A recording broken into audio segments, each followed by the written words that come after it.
Okay, jadi sebelum kita start kita punya kelas, cikgu nak tunjukkan pada kamu semua satu video tentang electrolysis. Okay, jom sama-sama kita tengok. Electrolysis is the flow of electrical current in a conducting solution or molten liquid that causes chemical changes. The conducting liquid is called an electrolyte and has free moving ions. The conducting plates, bars or wires inserted into an electrolyte are called electrodes. Positive ions are called cations and are attracted to the cathode. Negative ions are called anions and are attracted to the anode. When current flows in an electrolyte, it is the ions that move and carry the electrical charge. When current flows in the electrodes and wires, it is the electrons that move and carry the electrical charge.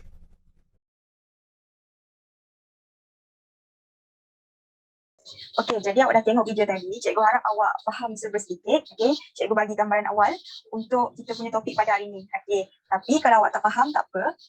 Kejap lagi, Cikgu Zulaiha akan terangkan pada awak. Okay, kita nak recall balik. Apakah itu electrolysis? Awak dah belajar sebenarnya masa tingkatan 2 kan?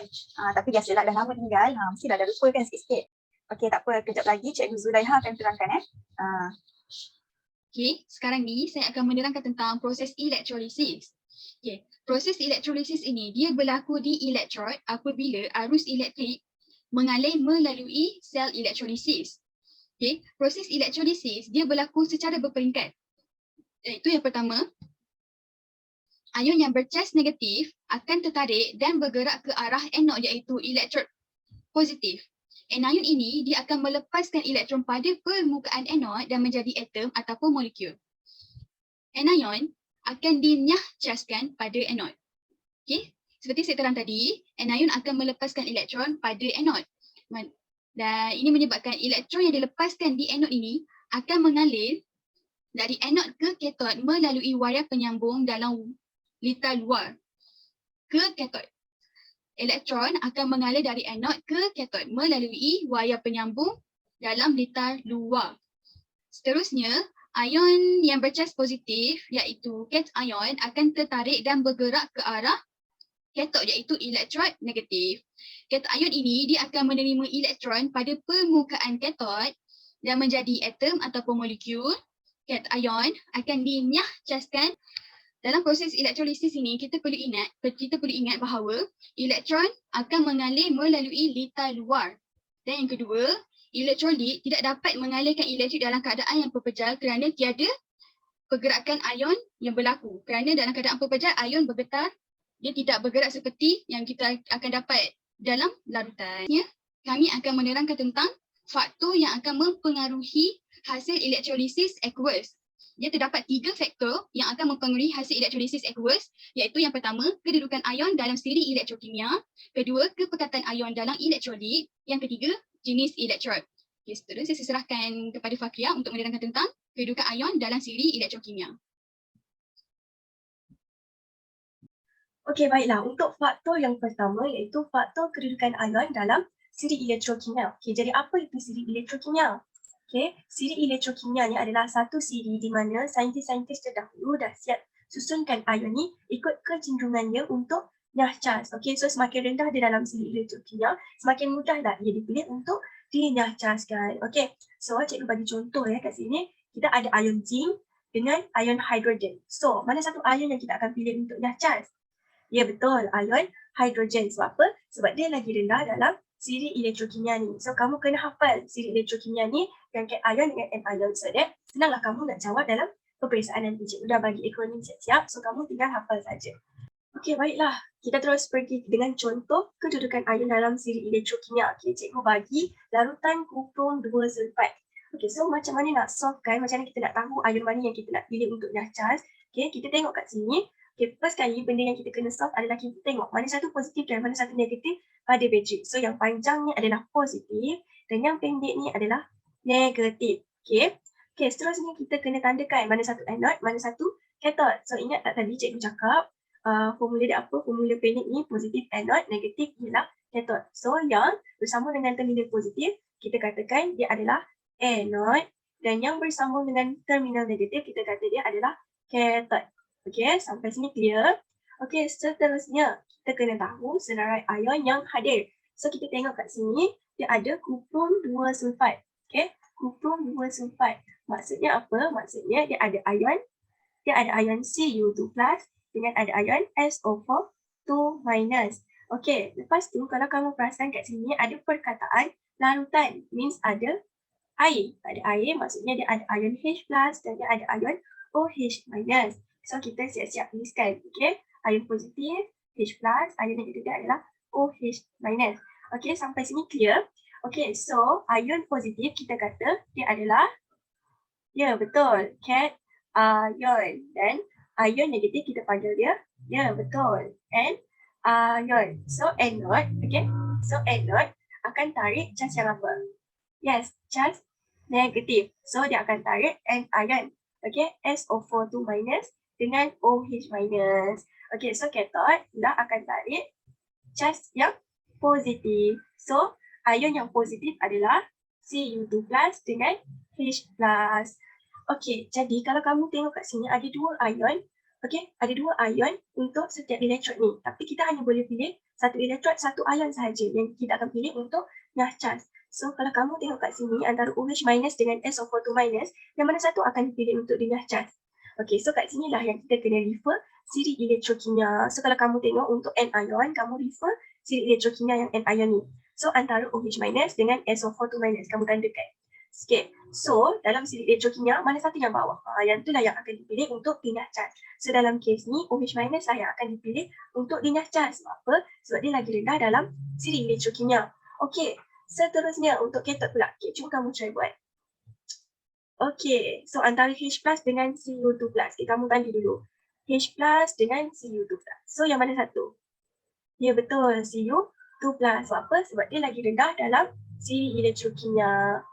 Okey, itu sahaja untuk faktor kedudukan ion dalam siri elektrokimia.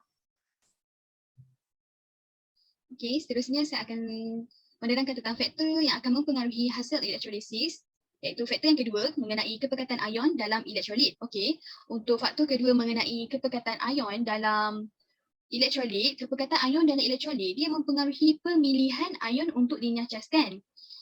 Di mana kita perlu ingat dalam kepekatan ion dalam elektrolit, ion negatif yang lebih pekat dalam elektrolit dia lebih cenderung untuk dipilih dinyahcas pada anode.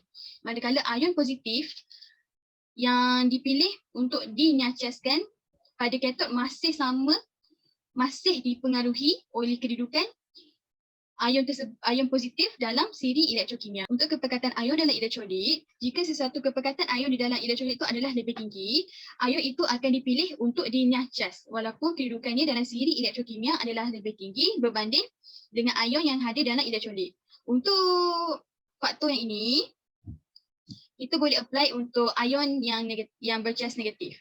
Contoh yang saya boleh berikan, contohnya kalau dalam satu larutan itu, ion bromida lebih pekat daripada ion hidroksida, kita akan lebih cenderung untuk memilih ion bromida untuk dinyahcaskan berbanding ion hidroksida. Okay, seterusnya, bagaimanapun, jika kedudukan antara kedua ion itu adalah jauh antara satu sama lain dalam siri elektrokimia, faktor kepekatan tidak menjadi penting. Dan untuk faktor ini, kita akan apply untuk ion yang positif. Contoh yang saya boleh berikan dalam larutan natrium klorida pekat, walaupun kepekatan ion natrium itu lebih pekat daripada ion hidrogen, kita tetap akan memilih ion hidrogen untuk dinyahcaskan kerana kedudukannya lebih rendah daripada ion natrium dalam siri elektrokimia. Dalam contoh seterusnya iaitu dalam elektrolisis kalium iodida pekat yang mempunyai kepekatan 1/0 molar, ion-ion yang hadir baik ion kalium, ion hidrogen, ion hidroksida, ion iodida. Seterusnya, untuk pilihan nyahcas di kathode, ion-ion hidrogen dan ion kalium akan ditarik ke kathode. Di kathode, ion-ion hidrogen akan dipilih untuk dinyahcas kerana ia berada di kedudukan yang lebih rendah dalam siri elektrokimia berbanding ion kalium. Ion-ion hidrogen dia akan menerima elektron dan membentuk atom hidrogen, seterusnya membentuk molekul-molekul hidrogen.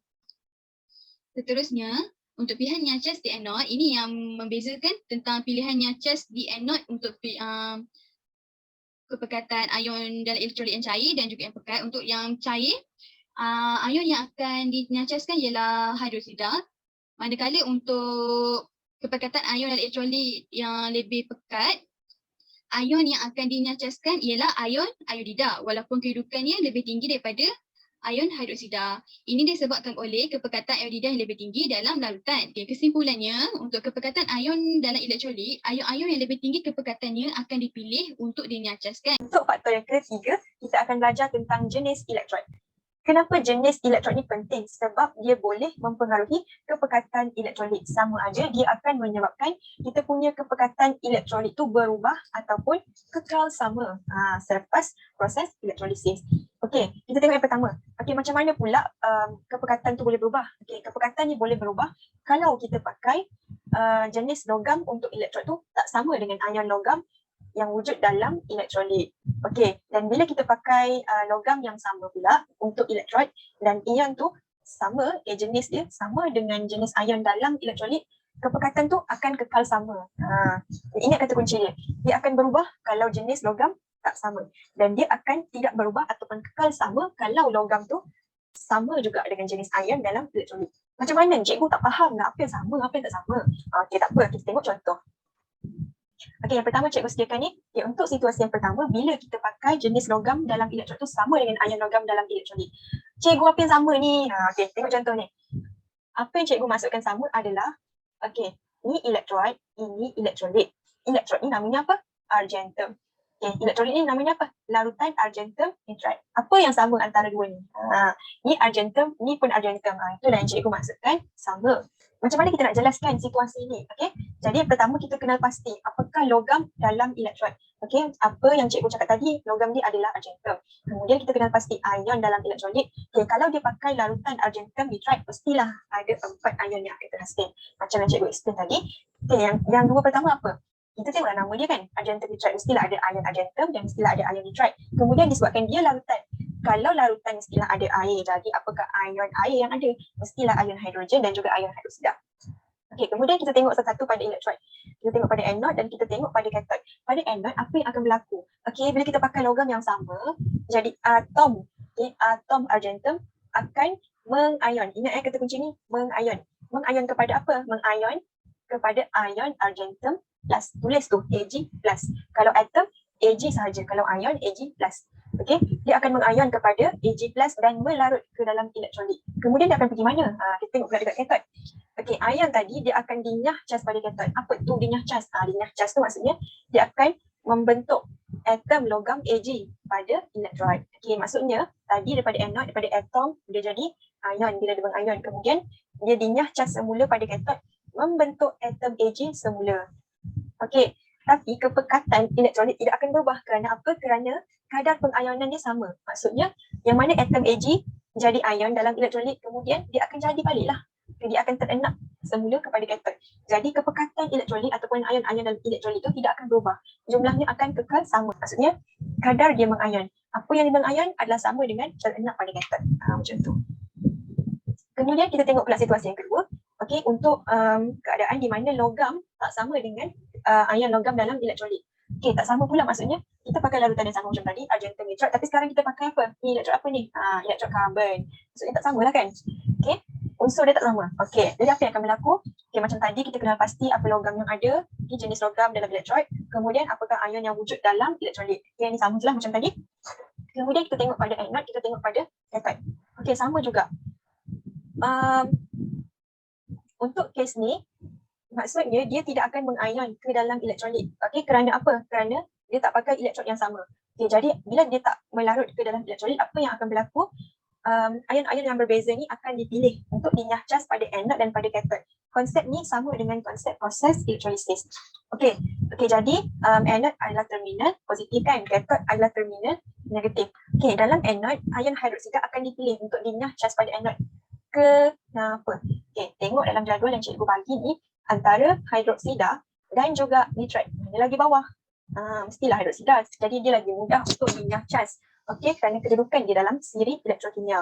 Dalam kathod pula, okey, antara argentum dan juga hidrogen. Ni hidrogen, ni argentum. Mana lagi bawah? Argentum kan? Jadi argentum lah yang akan dipilih untuk dinyah cas pada kathod. Okey, untuk kes ni, kenapa kepekatan elektrolit berkurang? Sebab argentum daripada elektrolit akan terenak pada kathod. Jadi, ion argentum dalam elektrolit itu akan berkurang lah sebab dia dah jadi atom pada elektron. Okey? Okay, itu sahaja penerangan untuk situasi ini. Cikgu harap awak faham. Okey, jadi sekarang kita dah habis kita punya kelas untuk hari ini. Jadi sekarang ni cikgu sediakan satu latihan untuk awak uji awak punya minda sama ada awak betul-betul faham ke tak dengan apa yang kita belajar hari ini. Jadi kat sini cikgu sediakan satu website, okey, ni link dia, nanti awak jawab. Website ni dia macam ni latihan tapi dalam bentuk game. Awak kan suka main game. Okey, jadi cikgu sediakan latihan yang fun-fun je untuk awak. Okay, sekarang cikgu nak tunjuk video, tunjuk contoh macam mana dia punya game ni lah ya. Okey, dekat dalam game ni dia ada train. Train ni dia mengandungi soalan yang perlu awak jawab dan jawapan dia berada dekat balon-balon atas tu. Jadi kalau awak rasa itu jawapan yang sesuai, awak tinggal klik je dekat box hitam pada balon tu. Jadi dia akan jatuh pada train yang awak nak. Dia akan jatuh pada soalan yang awak dah pilih untuk jawapan tu. Jadi kalau awak rasa jawapan yang awak pilih tu betul, akan betul lah jawapan awak kan. Nanti hujung tu awak akan dapat markah. Berapa markah yang awak dapat. Jadi cikgu nak awak bagi tahu cikgu berapa markah yang awak dapat. Okey, kumpulkan untuk satu kelas. Nanti bagi pada cikgu. Okey, hari ni hari hari Khamis kan. Cikgu nak awak hantar markah yang awak dapat ni pada hari Jumaat. Okey. Jangan lupa siapkan fun-fun je kan. Okey kan, best je. Okey, itu saja latihan yang cikgu nak awak jawab. Okey, jangan lupa nanti kita akan bertemu lagi pada kelas yang akan datang. Cikgu akan bagi video lagi untuk bahagian aplikasi. Okey, bye-bye semua. Terima kasih kerana tengok video cikgu ni.